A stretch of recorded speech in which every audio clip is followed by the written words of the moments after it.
भगवान बुद्ध की कहानी एक प्रेरक यात्रा। कभी बहुत समय पहले की बात है। आज से करीब 2500 साल पहले एक समृद्ध राज्य था कपिलवस्तु। वहां के राजा शुद्धोधन और रानी माया देवी के घर एक सुंदर पुत्र का जन्म हुआ। पूरे राज्य में आनंद छा गया। बच्चे का नाम रखा गया राजकुमार सिद्धार्थ। का बचपन बहुत ही ऐशो आराम में बीता। महलों में सोने की पालकी, रेशमी वस्त्र, स्वादिष्ट भोजन, हर सुख उन्हें मिला। लेकिन एक बात हमेशा उनके मन को बेचैन करती थी। क्या यही जीवन है? क्या सब कुछ यहीं खत्म हो जाता है? फिर एक दिन ऐसा मोड़ आया जिसने उनकी जिंदगी ही बदल दी। राजकुमार महल से बाहर निकले। पहली बार उन्होंने बाहर की दुनिया देखी। वो 4 दृश्य थे: एक बूढ़ा आदमी, एक बीमार इंसान, एक शव और एक सन्यासी। सिद्धार्थ का मन हिल गया। उन्होंने सोचा, अगर बुढ़ापा, बीमारी और मृत्यु हर किसी को आती है तो मैं किस सुख में जी रहा हूं?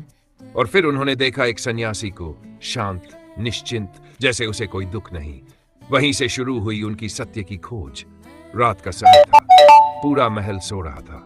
सिद्धार्थ ने अपनी पत्नी यशोधरा और छोटे बेटे राहुल को निहारते हुए अपना मुकुट उतार दिया।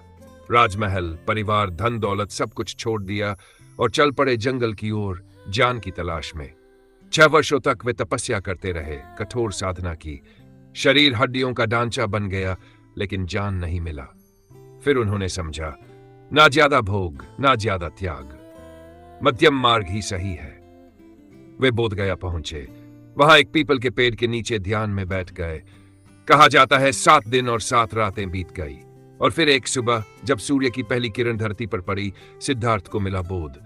वे अब सिर्फ सिद्धार्थ नहीं रहे, वे बन गए बुद्ध, यानी जागृत व्यक्ति। बुद्ध ने जो जाना वो सबको बताने निकले। ना कोई किताबें, ना मंत्र, सिर्फ सहज और सच्ची बातें। उन्होंने कहा, जीवन में दुख है, दुख का कारण है तृष्णा, दुख से मुक्ति है और मुक्ति का मार्ग है अष्टांगिक मार्ग। इस मार्ग में है सही दृष्टि, सही वाणी, सही कर्म, सही आजीविका, सही प्रयास, सही स्मृति और सही ध्यान। बुद्ध ने कभी किसी जाति, धर्म या वर्ग का भेद नहीं किया। उनके शिष्यों में राजा भी थे, भिक्षु भी, स्त्रियां भी थी, बच्चे भी। उन्होंने कहा, अपदीपो भव, स्वयं अपना दीपक बनो। उनका संदेश था करुणा, शांति और अहिंसा। आज भी बुद्ध का नाम केवल धर्म का नहीं, बल्कि शांति, विवेक और प्रेम का प्रतीक है। उनका जीवन हमें सिखाता है कि असली सफलता बाहर नहीं, हमारे भीतर है। तो चलिए, आज जब हम चारों तरफ भागदौड़, तनाव और हिंसा देख रहे हैं, ऐसे समय में बुद्ध की बातें एक रोशनी की किरण है। अगर हम दूसरों के लिए थोड़ा सा दयालु बने, अगर हम अपने भीतर की शांति को खोजें, तो यही हमारे जीवन की सबसे बड़ी बुद्धि होगी। धन्यवाद।